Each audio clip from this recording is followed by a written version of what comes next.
Welcome to this candid conversation. మొన్న Bengaluru rave party story అసలు రచ్చ చేసి పెట్టేసింది న్యూస్ మీడియాలో.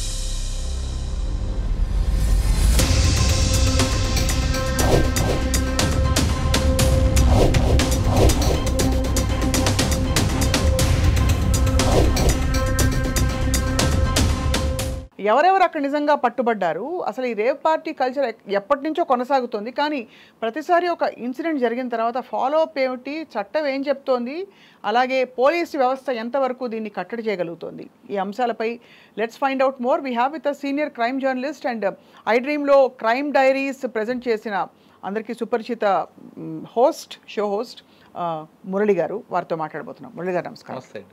సో రేవ్ పార్టీ అంటే ఫస్ట్ ఆఫ్ ఆల్ ఏమిటి సార్, ఆ వర్డ్ ఎక్కడి నుంచి వచ్చిందని? రేవ్ పార్టీ అనేది యాక్చువల్గా వెస్ట్రన్ కల్చర్ అండి. అది ఒరిజినల్గా మనం చేస్తున్న రేవ్ పార్టీ 100% కాదు. వెస్ట్రన్ కల్చర్లో రేవ్ పార్టీ అంటే ఎల్సీడీలు, అక్కడ డ్రగ్ ప్రొబిటెడ్ కాబట్టి నూడ్ అయ్యి దాని ఒంటి మీద పెయింట్లు వేసుకొని స్మోక్స్ పెట్టుకొని లౌడ్ స్పీకర్స్ పెట్టుకొని డ్రగ్స్ తీసుకునేది రేవ్ పార్టీ. మనం చేస్తుంది అందులో 20%, 80%, 100% కాదు. ఆ పేరు మాత్రమే మనం అడాప్ట్ చేసుకున్నాం. రైట్. వెస్ట్రన్ కల్చర్లు తీసుకుంటే అక్కడ ఎల్సీడీ ఇంకా అంటే డ్రగ్స్ ఇవన్నీ కూడా ప్రొబిటెడ్. అక్కడ వీకెండ్స్ అని కాకుండా దానికి ఒక పార్టీగా ఏమైనా ఫంక్షన్లు చేసుకున్నప్పుడు వాళ్ళు పెట్టుకుంటారు. రైట్. పెట్టుకున్నప్పుడు వాళ్ళకి నచ్చిన అంటే ఇప్పుడు ఒక సింహం లేదా ఒక జిరాఫీ రకరకాల డ్రెస్సులు ఏముంటాయో అంటే ఆ కలర్స్, ఆ కలర్స్ తగ్గట్టుగానే వాళ్ళు మేల్ అండ్ ఫీమేల్ పెయింట్లు వేసుకుంటారు. అదే పిచ్చ, అదో పిచ్చ అంతే. అంటే నూడై దాని మీద పెయింట్లు వేసుకుంటారు. ఇప్పుడు జిరాఫీగా ఉన్నాడు ఒకడు ఉంటాడు, లేదా ఒక దెయ్యంలాగా ఒకరు, ఒక పులిలాగా, ఇలాగా మనం పండగల్లో ఊర్లో చేసుకుంటారు కదా పులి వేషాలని, ఆ విధంగా ఆ రకాల తయారై కానీ మాదక ద్రవ్యాలు సేవిస్తారు. హై డోస్లో మ్యూజిక్ ఉంటుంది, స్మోక్స్ వదులుతారు. అంటే స్మోక్ అంటే పొగలాగుండి అంత రావాలి. ఈ అట్మాస్ఫియర్ క్రియేట్ చేసుకున్న తర్వాతే వాళ్ళకి జోష్ పెంచడానికి ఈ డ్రగ్స్ పెంచుకుంటారు. రైట్. అక్కడ దాంతోపాటు స్టిక్స్ ఉంటాయి. ఆ స్టిక్స్ పట్టుకుంటూ డ్యాన్సులు వేసుకుంటూ వాళ్ళు దాదాపు 4-5 గంటలు చేస్తుంటారు. ఆ కల్చర్ని మనం తీసుకురావడానికి ట్రై చేసినా కుదరకపోయేసరికి ఆ పేరు మాత్రం అడాప్ట్ చేసుకుని రేవ్ పార్టీ అని పెడుతున్నారు. ఇక్కడ రేవ్ పార్టీ అని తీసుకునేసరికి మన దగ్గర ఇప్పుడు కాదు, ఎప్పుడు దాదాపు 2010 నుంచి స్టార్ట్ అయింది. హైటెక్ సిటీ ఎప్పుడు స్టార్ట్ అయిందో అప్పటి నుంచి అలాగే వెస్ట్రన్ కల్చర్ వస్తుంది. ఇక్కడ మన దగ్గర ఆల్రెడీ ఎల్బీ నగర్ కానీ లేదా కీసర వైపు ఎప్పుడో జరిగేవి, గోవాలో జరుగుతుండే. తర్వాత మళ్ళీ మెల్లిగా మన దగ్గరకు వచ్చింది. 2010లో ఫస్ట్ టైము కీసర్ దగ్గర ఇది ఐడెంటిఫై చేశారు. అక్కడ గోవా నుంచి కొంతమంది టీం ఏం చేశారంటే గోవా వెళ్ళి ఎంజాయ్ చేయడం ఎందుకని కీసర దగ్గర ఒక రిసార్ట్ తీసుకొని అక్కడ ఫస్ట్ 2010లో ఐడెంటిఫై అయింది. ఇప్పుడు మహేందర్ రెడ్డి గారు ఎవరు కమిషనర్ అనుకుంటా, ఆయన ఇది కొత్త కల్చర్ వచ్చింది అంటే జనరల్గా పార్టీ అంటే వేరు, అమ్మాయిలు అబ్బాయిలు తీసుకురావడం, ఎంజాయ్ చేయడం, తాగడం, పరగడం. కానీ రేవ్ అని ఒక వారెంట్ తీసుకొని యాడ్ చేశారు. దాంట్లో అందరూ 100% మీకు ఇంత చెప్పిన వెస్ట్రన్ కల్చర్ కాకపోయినా ఇక్కడ ఉన్న కల్చర్ని అడాప్ట్ చేసుకుంటూ అమ్మాయిలు తీసుకురావడం, ఎంజాయ్ చేయడం, తాగడం వెళ్ళిపోయాడు. అక్కడ ఎలా బయటపడిందంటే లౌడ్ సౌండ్ పెట్టడంతో ఆ చుట్టుపక్కల కంప్లైంట్ ఇవ్వడం, అప్పుడులో ఉన్న సైబరాబాద్ ఎస్ఓటి టీము ఐడెంటిఫై చేయడంతో ఆర్గనైజర్స్ పెట్టాడు దీనికి రేవ్ అని. రేవ్ అని ఒరిజినల్గా తీసుకుంటే ఇది 100% కాదు. ఇప్పుడు నెక్స్ట్ మనం బెంగళూరు తీసుకుందాం. బెంగళూరులో ఆర్గనైజ్ చేస్తుంది వాసు అని ఒక కృష్ణా జిల్లా సంబంధించిన ఒక బుకీ.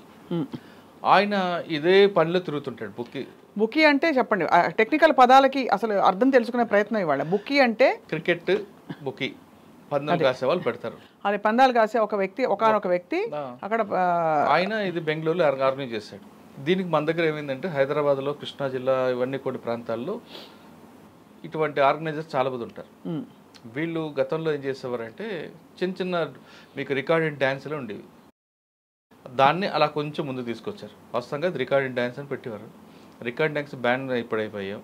తర్వాత బార్లో డ్యాన్స్ పార్టీ అని ఉంటుంది, అది కూడా బ్యాన్ అవ్వడంతో దీన్ని కొంచెం ముందుకు తీసుకొచ్చి రేవ్ అనే ఒక వర్డ్ యాడ్ చేసి తీసుకెళ్తారు. అయితే హైదరాబాద్లో ఎందుకు చేయకూడదు అని మీకు క్వశ్చన్ చేయొచ్చు. ఇక్కడ పోలీస్ ఫోకస్ ఎక్కువైంది, అరెస్టులు చేస్తున్నారు. అరెస్టులు చేయడం వెనకతో పాటు ఎవరైతే ఆ బిల్డింగ్ కానీ రిసార్ట్ కానీ ఇస్తున్నారో ఆ ప్రాపర్టీ సీజ్ చేస్తున్నారు. రైట్. ప్రాపర్టీ సీజ్ చేయడంతో ఆ రెంట్కి ఇచ్చిన వాడికి ఆక్సిజన్ కట్ అయిపోద్ది. దాంతో అంత డేరుగా ఇక్కడ ఎవరు వెళ్ళట్లేదు. అవును, కొంచెం బెంగళూరు వెళ్ళేసరికి కొంచెం కల్చర్ మారింది కాబట్టి అక్కడికి ఇది వెళ్తున్నారు. రైట్. సో ఇప్పుడు జరిగిన ఈ రేవ్ పార్టీలో మనకి సినీ పరిశ్రమకి సంబంధించిన ప్రముఖులు ఎవరెవరి పేర్లు బయటకు వచ్చాయి? మనం ఫస్ట్ నుంచి చెప్తున్నట్లుగా హేమ, ఆమె పేరే బెంగళూరు కమిషనర్ గారు కూడా ఆమె పేరు అనౌన్స్ చేశారు సినిమా సంబంధించి. కానీ కొన్ని పేర్లు వచ్చే వాళ్ళు ఎవరు లేరు అనేది రూల్డ్ అవుట్ చేశారు ఆయన. రైట్. అయితే ఇక్కడ హేమ గారు ఆ రోజు దొరికినప్పుడు ఎర్లీ మార్నింగ్ 2 విషయాలు, ఆవిడ డ్రగ్ తీసుకున్నట్లు పార్టీలో పాల్గొన్నట్లు కేసు అయింది. కానీ ఆవిడ అక్కడి నుంచి పక్కకు వచ్చి అదే లిస్టింగ్లో అవును వెనకాల గ్రీన్ నేను చిల్ అవ్వడానికి వచ్చాను బెంగళూరు, నేను బ్యాంక్ తీసుకోవట్లేదు అని కూడా ఒక సెల్ఫీ వీడియో రిలీజ్ చేశారు. అది పెద్ద రచ్చ అయింది. రచ్చ అవడం కాకుండా తెలియని విషయం ఏంటంటే ఆ ఇన్సిడెంట్ చేసినందుకు ఆమె మీద ఇంకో కేసు బుక్ అయింది. అంటే పోలీస్ కస్టడీ నుంచి తప్పించుకొని రాంగ్ ఫీడ్బ్యాక్ ఇచ్చినందుకు ఆమె మీద ఇంకో కేసు. పోలీసు ఉన్నప్పుడు కస్టడీ అంటే పోలీస్ కస్టడీ ఉండాల్సిందే, అది అరెస్ట్ అనేది అనుకోవద్దు. కస్టడీ నుంచి బయటకు వచ్చింది. ఆవిడ వచ్చి ఇంకొక సెల్ఫీ వీడియో ఇచ్చి ఆవిడ రాంగ్ మెసేజ్ పంపినందుకు ఇంకో కేసు అయింది. రైట్. ఇప్పుడు మనకి ఆవిడ నేరుగా డ్రగ్స్ సేవిస్తున్నట్టు కానీ సప్లై చేస్తున్నట్టు కానీ ఏమైనా నిర్ధారణ అయిందా? అంటే ఇప్పటివరకు అంటే ఆవిడ బ్లడ్ శాంపిల్ ఇస్తే ఖచ్చితంగా నోటి శాంపిల్ అవుతుంది. ఆ రోజు ఎర్లీ మార్నింగ్ దొరికారు కాబట్టి వెంటనే అప్పుడు తీసుకున్న వాళ్ళందరూ కూడా బ్లడ్ శాంపిల్ రిపోర్ట్ వస్తుంది. రైట్. కానీ ఈవిడ తీసుకొని వచ్చి 3-4 డేస్ అవుతుంది. మీ గతంలో మన పూరి జగన్నాథ్, చార్మి వీళ్ళందరూ దొరికినప్పుడు వాళ్ళు ఏం చెప్పారు, మేము ఎప్పుడో గోవాకు వెళ్ళినప్పుడో లేదా ఎక్కడ వేరే కంట్రీకి తీసుకున్నది ఇప్పుడు తీసుకోవట్లేదు, ఎప్పుడో లాంగ్ బ్యాక్ అని చెప్పారు. సాధారణంగా బ్లడ్ శాంపిల్ తీసుకున్నప్పుడు హెయిర్ కానీ గోర్లు తీసుకుంటారు, అందులో వస్తాయని. 6 నెలలు అయిన తర్వాత అక్కడ రాలేదు కాబట్టి వాళ్ళు అందులో బయటపడ్డారు. కానీ ఈమె అదే రోజు దొరికింది కాబట్టి అక్కడే తీసుకున్నట్టు దొరికి ఉంటుంది, ఎర్లీ మార్నింగ్ కాబట్టి ఉంటుంది. ఈవిడ ఎస్కేప్ అయ్యారు. ఇప్పుడు ఎస్కేప్ అయ్యి నాకు వైరల్ ఫీవర్ ఉంది అంటే ఒక వీడియో పంపించి వాళ్ళ నోటీస్కి రిప్లై ఇచ్చారు ఇప్పుడు బెంగళూరు పోలీస్. కాబట్టి ఇప్పుడు ఇచ్చినా ఇంకొక 6 నెలల తర్వాత ఇచ్చినా ఆమె ఖచ్చితంగా ఇవ్వాల్సిందే, అందులో ప్రూవ్ అవ్వాల్సిందే. కానీ ప్రస్తుతానికి ఎలిగేషన్ మాత్రమే ఉంది. మామూలుగా పోలీసు వ్యవస్థ చాలా బాగా పనిచేస్తుందన్న విషయం మీరు దగ్గరగా పోలీస్ ఆఫీసర్స్ని చూశారు కూడా, చాలా మంచి విషయం. కానీ ఏదో లాస్ట్లో వచ్చి హ్యాండ్స్ అప్ అన్నట్టు ఒక రేవ్ పార్టీలో ఇంకా కూడా మనకి పట్టుబడి దాన్ని రాద్ధాంతం చేస్తున్నాం అనే కోణం తప్ప ఈ డ్రగ్స్ సరఫరా ఎక్కడి నుంచి వస్తుందనే దృష్టి నార్కోటిక్స్ కంట్రోల్ బ్యూరో ఎంతవరకు సఫలీకృతమైంది మురళి గారు? అంటే సాధారణంగా ఇప్పుడు ఈ కేసే తీసుకోండి. ఈ కేసులో ఎలాగుంటుందంటే డ్రగ్ అన్నది అక్కడికి వెళ్ళాక తెలిసింది. ముందు వాళ్ళకి వచ్చిన కంప్లైంట్ ఏంటి, బాగా సౌండ్ పెట్టి న్యూసెన్స్ చేస్తున్నారు అనే దాని మీద పోలీసు వెళ్ళిన తర్వాత అక్కడ లిక్కర్ పర్మిషన్ లేదు కాబట్టి లిక్కర్ కేసు, డ్రగ్స్ దొరికాయి కాబట్టి డ్రగ్ కేసు, ఇలా రకరకాలు వస్తాయి. డ్రగ్స్ కూడా దొరికాయి. ఏమేమి డ్రగ్స్ దొరికాయని చెప్పారు? ఎల్సీడీ అంటున్నారు, అది ఇంకా కన్ఫర్మేషన్ కావట్లేదు. ఎల్సీడీగా అదే అది మన దగ్గర అయితే పర్మిషన్ లేదు, మిగతా దగ్గర పర్మిషన్ ఉంది మిగతా కంట్రీస్లో. ఎల్సీడీ ఇవన్నీ దొరికాయి అంటున్నారు, కొకైన్ అంటున్నారు, కానీ ఇంకా క్లారిటీ రాలేదు. ఇప్పుడు మీరు అన్నది చెప్తున్నట్లుగా నార్కో డ్రగ్ ఏం చేస్తుంది అని అన్నారు. అన్నిటికీ వాళ్ళకి ఇన్ఫర్మేషన్ ఉంటుంది అని అనుకోవచ్చు, అనుకోలేము. ఎందుకంటే ఇది వ్యవస్థ, పెద్ద వ్యవస్థ ఉంది. ఎవడో ఒకరు తెస్తాడు, ఎంతో కొంత ఇస్తాడు, దానికి చెప్పలేము. ఇప్పుడు ఈ పార్టీలో కూడా ఫస్ట్ డ్రగ్ పార్టీ అని కూడా చెప్పరు, రేవ్ పార్టీ అంటారు. రేవ్ పార్టీ అనగానే లిక్కరు ప్లస్ అమ్మాయిలతో నూడ్ డ్యాన్స్ అనుకుని చాలామంది వస్తారు. ఇక్కడికి వచ్చిన తర్వాత ఇంకా జోష్ పెరగడానికి స్పెషల్ పార్టీ అని అన్నారంటే అర్థం ఏంటంటే డ్రగ్ ఇస్తారు. దాంట్లో కూడా కోడ్స్ ఉంటాయి, గోల్డ్, సిల్వర్ అని. తర్వాత ఇప్పుడు కొత్తగా మనం శీలావతి అని పేరు పెట్టారు, అంటే గంజాకి సంబంధించింది. శీలావతి ఉంది అని అంటే అందరూ ఏమనుకుంటారంటే సాధారణంగా అమ్మాయి అనుకుంటారు. శీలావతి అంటే అమ్మాయి కాదు, డ్రగ్ అది ఒక్కొక్క మన గంజాయి. ఆ శీలావతి అనేది కేవలం ఏఓబీకే స్పెషల్. శీలావతి పార్టీలో ఉంది అంటే చాలామంది వస్తారు, ఎందుకంటే గంజాయి గురించి తెలిసిన ఎవరైనా సరే శీలావతి ఉందంటే గంజాయి ఉందని అర్థం. అంటే అదొక నష బత్తు. కానీ వాట్సాప్లో ఏమంటే శీలావతి అనగానే మన అందరూ ఏమనుకుంటాం అమ్మాయి వచ్చింది అనుకుంటాం. శీలావతి అంటే అమ్మాయి కాదు, గంజా. అంటే ఇవన్నీ కోడ్ వర్డ్స్, రైట్, ఇవన్నీ వస్తాయి. ఈ కేసులో ఒక్కటి బయటపడిన తర్వాత సప్లైర్ ఇక్కడితో ఆగిపోతుంది కేసు. బెంగళూరు పోలీసు తీసుకున్న కేసు కూడా ఇక్కడితో ఆగదు, ఖచ్చితంగా స్టెప్ ముందుకు వెళ్తుంది. దీని ఆర్గనైజర్ ఎవరు, ఎక్కడి నుంచి సప్లైర్ అయింది, ఇదంతా టెంప్ట్గా, అంటే ఇది ఆర్గనైజర్ క్రైమ్ గానే వాళ్ళు చూస్తున్నారు. అంతే, ఆర్గనైజర్ క్రైమ్ కాబట్టి సప్లైర్ ఎవడు, దీనికి వెనక్కి ఎవరు యూజ్ చేశారు, వీళ్ళకి ఎక్కడి నుంచి వచ్చింది, ఇది ఎక్కడితో ఆగింది, ఇక్కడికి అప్పటికప్పుడు అయితే ఆర్గనైజ్ చేసే పార్టీ అది కాదు, గ్రూప్గా డిసైడ్ అయిన తర్వాత వచ్చింది. ఈ ఆర్గనైజర్ వాసు అనే పేరు వచ్చింది. ఈ వాసు అనే వ్యక్తి ఆల్రెడీ ఇది మీద కేసులు ఉన్నాయి కాబట్టి ఖచ్చితంగా అందులో కూడా తీసుకొస్తారు. రైట్, నాకు తెలిసిందా నేను బెంగళూరు పోలీసులు మాట్లాడితే ఆయన మీద పీడీ యాక్ట్ కూడా పెడతామని చెప్తున్నారు. రైట్, ఇది చాలా అంటే సాంఘిక సామాజిక నేరాలు చాలా ఉంటాయి మురళి గారు. చట్ట దృష్టిలో కొన్ని నేరాలు ఉంటాయి. ఉదాహరణకి అమ్మాయిలు అబ్బాయిలు విచ్చలవిడిగా ఇలా పార్టీలు చేసుకుని తిరగడం, ఇంక్లూడింగ్ ఇంకా శారీరక సంబంధాలు అన్నవి తప్పకుండా సామాజిక సాంఘిక కోణం నుంచి తప్పు. కానీ ఎప్పుడైతే మనకి హై లెవెల్ ప్రాస్టిట్యూషన్ అనే ఒక పదంతో ఈ హోటల్స్లో పట్టుబడ్డా, లేదు ఇలాంటి డ్రగ్స్ పార్టీలు పట్టుబడ్డా రాద్ధాంతం జరుగుతుంది. కానీ చట్ట పరిధిలో ఏది నేరం, ఏది ఖండించవలసిన విషయం, అసలు ఈ మూలాలు ఎక్కడివి, ఎందుకు వ్యవస్థ అప్రమత్తంగా లేదు? ఉదాహరణకి ఈ ప్రాస్టిట్యూషన్ కేసెస్లో ఎవరైతే కస్టమర్స్ వస్తారో, హై లెవెల్ కస్టమర్స్, వాళ్ళ పేర్లు బయట పెట్టరు. సినిమా ఇండస్ట్రీలో ఇద్దరినో ముగ్గురినో టార్గెట్ చేసి వాళ్ళని మాత్రం వాయించి చెతకబాది అవసరం. అంటే ఇక్కడ అబద్ధం ఆడారు కాబట్టి మీరు అన్నట్టుగా ఇది చాలా పెద్ద ఇష్యూ అయింది మరింతగా. బట్ అదర్వైజ్ ఎందుకు, why is it not being solved to the end? ఇది క్రైమ్ అందరికి ఎండ్ ఉండదండి. ఫస్ట్ ఆఫ్ ఆల్ మీరు ఏదైనా చెప్తున్నట్టుగా అమ్మాయి అబ్బాయి, ఒక అమ్మాయి ఇష్టపడి అబ్బాయి దగ్గరికి వెళ్ళింది అనుకోండి, అది తప్పేం కాదనేది ఉంటుంది. వాళ్ళిద్దరు కన్సిల్గా ఓన్గా వాళ్ళు ఇష్టపడి వెళ్ళింది, అది మైనర్ అయితే ఖచ్చితంగా కేసు అవుతుంది. అది ఇష్యూ కాదు, ఇక్కడ ఆర్గనైజ్ చేస్తేనే కేసు అవుతుంది. ఇప్పుడు ఈ అమ్మాయి ఇక్కడ డ్రగ్స్ సప్లై చేస్తున్న వాళ్ళతో ఒక కేసు అవుద్ది, అమ్మాయిని సప్లై చేసిన వాళ్ళకి ఇంకో కేసు అవుతుంది. అమ్మాయిని సప్లై చేసే వాళ్ళు కూడా అక్కడ ఉన్నారు కాబట్టి ఇది మరింత పెద్ద కేసు అవుతుంది. ఈ అమ్మాయి ఇప్పుడు పింప్ అంటాం, ఆమె ఎక్కడి నుంచి సప్లై చేస్తుంది అంటే, ఒక మనిషి ఒక అమ్మాయి తన కుటుంబ ఆర్థిక పరిస్థితులు కానీ లేదు తన వ్యక్తిగత కోరికల మీద సెక్స్ చేయడం తప్పు కాదు. ఒక పోలీస్ స్టేషన్లో కానీ ఒక లాడ్జీలో ఒక అమ్మాయి అబ్బాయి దొరికి నేను నా ఇష్ట ప్రకారం నేను ఆయనతో వచ్చాను అని అమ్మాయి ఎదురు తిరిగితే పోలీసులు కూడా ఏం చేయలేరు. 2, నాకు ఆర్థిక పరిస్థితి బాగాలేదు కాబట్టి నేను ఈ పని చేయాల్సి వచ్చింది, నా పిల్లలు పోషించుకోవాలని చెప్పినా దాన్ని ఏం చేయలేరు. ఆమె విక్టిమ్, అక్కడ ఆమె ఎక్యూజ్డ్ కాదు. కానీ ఇటువంటి కేసుల్లో ఇటువంటి అమ్మాయిలందరినీ తీసుకొచ్చి డ్యాన్స్ వేయించడం కాకుండా వేరే వర్క్ చేస్తే ఈమె తీసుకొచ్చిన ఆర్గనైజర్ ఉన్నారో ఆమె మీద కేసు అవుతుంది. ఖచ్చితంగా ఓకేనా, కేసు అవుతుంది. ఆమెకి పీటా యాక్ట్ కింద లోన్ పంపిస్తారు, పర్మిషన్ ట్రాఫిక్ యాక్ట్ కింద పెడతారు. ఎస్, ఇప్పుడు ఇది కాకుండా ఈ ట్రాఫిక్ చేసిన విక్టిమ్సో ఇష్టపడో కష్టపడో ఎలా వచ్చినా సరే వాళ్ళకి వచ్చిన ఈ కస్టమర్స్ ఎవరైతే ఉన్నారో వాళ్ళందరినీ మరి ఎందుకు వదిలేస్తుంది సమాజం, ఎందుకు చట్టం వదులుతుంది? వాళ్ళ మీద ఉండవా? ఎందుకంటే వాళ్ళ మీద కేసు అవుతుంది, ఉంటాయి. మరి వాళ్ళ పేర్లు ఎందుకు బయటకు రావండి? వస్తాయి, ఎవరు చెప్పారు రావని? ఖచ్చితంగా పేర్లు. మీరు ఒక్క హై లెవెల్ కస్టమర్ ఒక అమ్మాయితో ఇలా బిహేవ్ చేశాడని కానీ డ్రగ్స్ సేవించాడని కానీ వాళ్ళ పేర్లు ఎందుకు బయటకు రావు? ఎందుకు? మన చరిత్ర ఒకసారి తీసుకుంటే ఏకకాన్ కమిషనర్ టైంలో స్టీఫెన్ రవీంద్ర గారు డీసీపీ వెస్ట్ జోన్, ఆ టైంలో చాలామంది ప్రముఖులు అందరూ వచ్చారు, డ్రగ్స్ తీసుకున్నారని వీళ్ళు వెళ్ళారు, వీళ్ళు XYZ అని. ఆ కేసు కొంతకాలం తర్వాత నీరు గారిపోయింది. ఎందుకు అంటే ఈ సినిమా పరిశ్రమ సంబంధించిన హై ప్రొఫైల్ అంతా కూడా వెళ్ళి ఏదో మాట్లాడుకున్నారని అలాగా దాన్ని నీరు గారుస్తారు. రైట్, ఇప్పుడు మీకు చెప్తున్న కేసుల్లో మనం బెంగళూరు రేవ్ పార్టీ తీసుకోండి. బెంగళూరు రేవ్ పార్టీ ఆఫీసర్ యొక్క ఇన్వెస్టిగేషన్ ఆఫీసర్ యొక్క ఆయన స్కిల్, ఆయన ఒక ప్యాషన్ బట్టి వెళ్తుంది. ఆయన చేసిన సుపీరియర్ ఆఫీసర్ డీజీ ఉన్నారనుకో, ఆయన సపోర్ట్ చేసి లేదు మనకి కల్చర్ లేదు దీన్ని ఎండ్ చేయాలి ఆయన గట్టిగా ఆయన కూర్చుంటే ఇష్యూ క్లోజ్ స్ట్రాంగ్గా వెళ్తుంది. వీళ్ళందరి మీద పీడీ యాక్ట్ పెట్టచ్చు, లేదంటే డ్రగ్స్ కేసు పెట్టచ్చు, రకరకాలు పెట్టి వాళ్ళని రిమైండ్ చేస్తారు.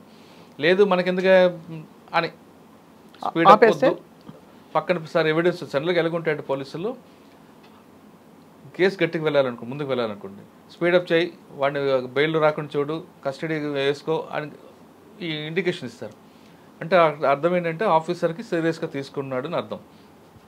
లేదు దాన్ని నీరు గార్చాలనుకోండి, ఐఓ చెప్తాడు సార్ మంచి ఎవిడెన్స్ దొరికింది సార్ అంటే పక్కన పెట్టి తర్వాత చూద్దాం అన్నాడు అనుకోండి, లేదు స్లోప్ చేయంటారు. ఈ 2 వాడారంటే ఆ ఐఓ కూడా నాకు ఇందులో అని వదిలేస్తారు.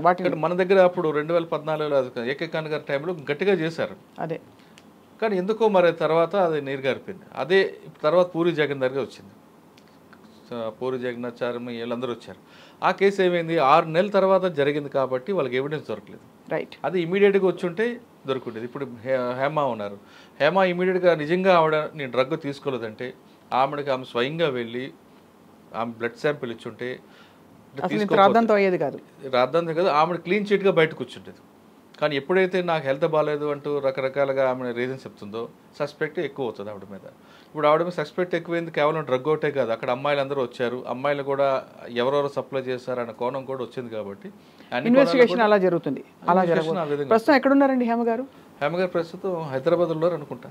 చాలా ఒక చాలా అల్పమైన, బహుశా వినడానికి ఇంత అజ్ఞానమా అని అనిపించేలాంటి ఒక ప్రశ్న మురళి గారు. తెలిసి ఒక పబ్లిక్ దీనిలో ఉన్నప్పుడు కనీసం పరువు బాధ కూడా పట్టించుకోకుండా ఇంతకి తెగించి ఇటువంటి ఒక లైఫ్ స్టైల్ని అవలంబించడానికి కారణాలు ఏమిటి? ఈ వీళ్ళ డబ్బుల ప్రేరేపితం చేసేది, లేక నిజంగానే మజా కోసమా? అంటే అలాంటి ఒక పార్టీ కల్చర్ బాగుంటుంది కష్టాల నుంచి తప్పించుకోవడానికన్నా ఏమిటి మురళి గారు ఫైనలీ? అంటే నాకున్న అనుభవం ప్రకారం చెప్తానంటే ఫాల్స్ ప్రెస్టేజ్ అండి.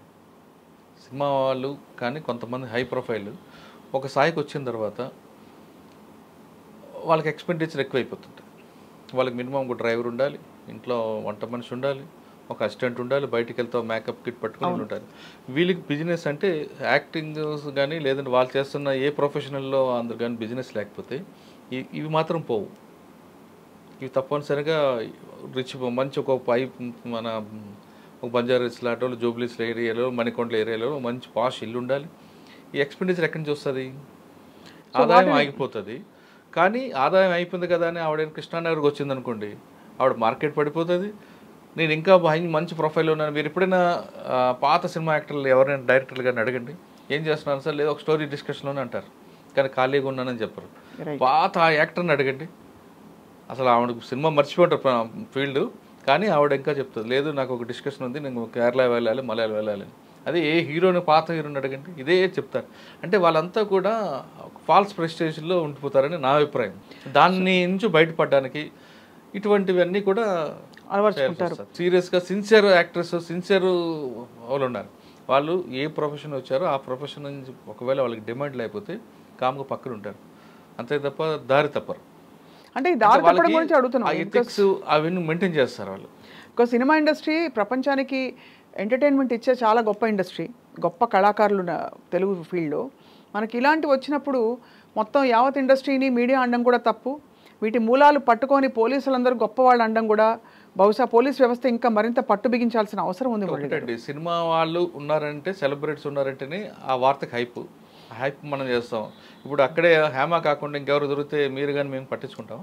అది కరెక్టే. కాబట్టే కేవలం అక్కడ ఫోకస్ ఒక వ్యక్తి మీద కాకుండా జరుగుతున్న ఈ వ్యవహారం ఏదైతే ఉందో దానికి అన్ని కోణాల నుంచి ఎవరెవరు కస్టమర్లు, ఎవరు ఆర్గనైజర్సు, అలాగే ఎక్కడి నుంచి సప్లై అవుతున్నాయి, వీటన్నిటి ఈ కోణాలన్నీ కూడా మీలాంటి సీనియర్ జర్నలిస్టు ఛేదించాలి సార్. మాలాంటి వాళ్ళు చేయడం కన్నా అందరూ చేయాలి, నాదని కాదు, అందరూ చేయాలి తప్పకుండా. కానీ మనకి సినిమా అనే కలర్ ఉంటేనే మనం ముందుకు వెళ్తాం. పబ్లిక్ పర్సనాలిటీస్ ఉన్నప్పుడు ఎక్కువ ఆసక్తి కలుగుతుంది. జనరల్గా ఎవరున్నా సెలబ్రిటీ ఉంటే మనం టచ్ చేస్తాం. లేనప్పుడు నేను ఇంకొకరు దొరికారు అనుకోండి, అక్కడ ఏమంటారు, ఇది మంది ఎక్కువైపోయింది, డబ్బులు ఎక్కువైపోయారు అంటారు తప్ప ఇంత ఎక్స్పోజ్ ఉంటుంది మీడియా అంతా కూడా. ఇక్కడ దీనికి దాని వెనక రీజన్ మీకు తెలుసు, దాన్ని మాట్లాడడం.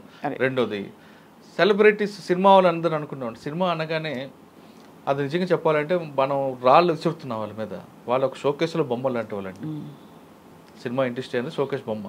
వాళ్ళకి ఉన్న కష్టాలు నష్టాలు చాలా ఉంటాయి. మనం వాళ్ళు ఎంతసేపు ఒక షోకేస్ బొమ్మలో చూస్తాం, ఒక రాయి ఇసురుతాం మనం, కానీ వాళ్ళకి క్రాక్ అయిన తర్వాత వాళ్ళకు ఉన్న కష్టాలు చాలా ఉంటాయి. బయటకు అందరూ కూడా టాప్ హీరోలు కనపడిన మంచి ఫ్యామిలీస్ ఉన్నా వాళ్ళకి లోపల ఉన్న అనుమానాలు కష్టాలు చాలా ఉంటాయి వాళ్ళకి. అందుకు మనం కూడా ఏం చేయాలంటే కొంచెం ఆచి తూచిపోవాలి. కానీ మనం ఏం చేస్తాం, ఎవరో సినిమా హీరోయిన్ ఉన్నా, ఇప్పుడు ఎగ్జాంపుల్ రేవ్ పార్టీ శ్రీకాంత్, ఆయనలాగా ఎవరు ఉండకూడదా? ఆయన ఏదో ముఖం కట్టుకుని వస్తుంటే శ్రీకాంత్ అన్న వాళ్ళ ఫ్యామిలీ ఎంత అవుతుంది, చాలా దారుణం. అలాగే ఒకటి ఇదే కేసులో హేమకి సంబంధించిన ఒక పేరు కోడే చిరంజీవి, ఒక వ్యక్తి దొరికాడు. అందులో కోడేని పక్కన పెట్టారు, చిరంజీవికి నోటీసులు అన్నాము. అంటే ఆయనకి సంబంధం అంటే అదే అలాంటి ఒక వైఖరి మారాలి. అండ్ ఇంకోటి, అక్కడ ఒక్క వ్యక్తి ఉన్నారంటే, ఎవరో హేమకారు కావచ్చు, ఇంకోళ్ళు కావచ్చు, అక్కడ కనీసం 10 మంది ఇంకా చాలా పెద్ద టాప్ ఇన్ఫ్లుయెన్షియల్ పీపుల్ ఉండుంటారు. ఆ 10 మంది పేర్లు ఎందుకు బయటకు రావంటాను నేను. ఎందుకు ఎవరు ఉంది కదా, ఆవిడ she's taking the brunt of the whole thing. ఆవిడ చేసింది ముమ్మాటికి తప్పైనా కూడా మిగతా వాళ్ళ పేర్లు కూడా బయటకు 122 మంది ఉన్నారండి. 122 మంది. హేమ లాంటి కన్నా టాప్ ఉన్నారు అక్కడ, డబ్బున్న వాళ్ళు ఉంటారు. ఇక్కడ ఫోకస్ అంతా ఈవిడ సినిమా కాబట్టి. ఈవిడ లేకుండా ఉందంటే అప్పుడు ఇండివిజువల్గా వెళ్తారు, ఎవరెవరు వీడెవడు బడాబాబులు పిల్లలు ఆ పాలేరు అన్నీ మనం వెళ్తాం. ఇక్కడ హేమ కాబట్టి హేమ, శ్రీకాంత్ లాగా శ్రీకాంత్, హేమీలు ఉన్నారు అక్కడ ఉన్నారు, అది విషయం. అయితే ఇక్కడ ఇంకొకటి జరుగుతుంది అంటే పోలీస్, మీరు ఇందాక అడిగారు కూడా చెప్తా, పోలీస్ కరెక్ట్గా ఇన్వెస్టిగేషన్ చేస్తే అదొకలాగా ఉంటుంది. లేదు కొంతమంది పోలీసులు ఏం చేస్తారంటే ఫోన్ ట్యాపింగ్, ఫోన్లో కాల్ రికార్డ్ తీసుకుంటాం, ఇందులో వాళ్ళే లీక్ ఇస్తుంటారు, పలానా హేమ కాల్ ఫోన్ చూసాం అందులో ప్రముఖుల లిస్ట్ ఉంది అని ఒక చిన్న బ్లాక్ మెయిలింగ్ అనగానే ఆమెతో రెగ్యులర్గా మాట్లాడందరూ భయపడతారు ఆ పోలీసులు. అంటే ఎవరైనా చూసి భయపడాలి, ఇప్పుడు ఎవరైనా ఫోన్ చేయడానికి ఎవరికి అక్కడ ఏం బయటపడుతుందో తెలియదు కదా. హేమ గారితో మీరు మాట్లాడతారు, మీరు లేడీ కాబట్టి పక్కన తీసి నేను ఫోన్ చేశాను అనుకుంటాం, మురళి నెంబర్ ఉంది అనగానే ఏదో ఒకటి అంట కడతారు అంతే. నేను ఇంటర్వ్యూ కోసం ఫోన్ చేశాను, లేదు ఇంకోటి అవ్వచ్చు, కాదు మురళి అన్న వ్యక్తి హేమ కాల్ లిస్ట్లో మురళి పేరు ఉంది, మురళి ఎందుకు చేశాడు, దానిలో గంట సేపు నడుపుతారు ఒకనొక ఛానల్. లేదు అక్కడ ఆ పోలీసులు ఏం చేస్తారు, సార్ నా నెంబర్ ఉందా సార్ చూడండి సార్ కొంచెం చూడండి అని నేను ఏదో రిక్వెస్ట్ చేస్తే ఆయన ఏదో డిమాండ్ చేస్తాడు, ఇదొక బిజినెస్. సో మొత్తానికి సార్ మురళి గారు పోకళ్ళు ఇలా ఉండడం ఐ థింక్ ఒక సహేతుకమైన పరిష్కారం అయితే రాదు. ఎందుకంటే డ్రగ్స్ అనే బిగ్గర్ ఇష్యూ ఈజ్ మన తర్వాతి జనరేషన్స్ స్కూల్ పిల్లలు 11వ తరగతి 10వ తరగతి 8వ తరగతి పిల్లలకు కూడా డ్రగ్స్ అందుబాటులో ఉండడం కొన్ని స్కూల్స్లో అనేది భయానకంగా ఉంది. తప్పకుండా I think narcotics control bureau will take strict action to seal all the ports of entry for such illegal. 100% వాళ్ళ డిపార్ట్మెంట్ అయితే చేయాల్సిందే, అందులో డౌటే లేదు. కానీ ఇక్కడ మన రెస్పాన్సిబిలిటీ కూడా ఉండాలి, సోషల్ రెస్పాన్సిబిలిటీ మీడియా ఉండాలి, ప్లస్ పేరెంట్ రెస్పాన్సిబిలిటీ ఉండాలి. కరెక్ట్. ప్రతి ఒక్క పేరెంట్ కూడా తన కొడుకు కూతురు ఏం చేస్తున్నారు విషయం ఎప్పుడు అబ్జర్వ్ చేయాలి.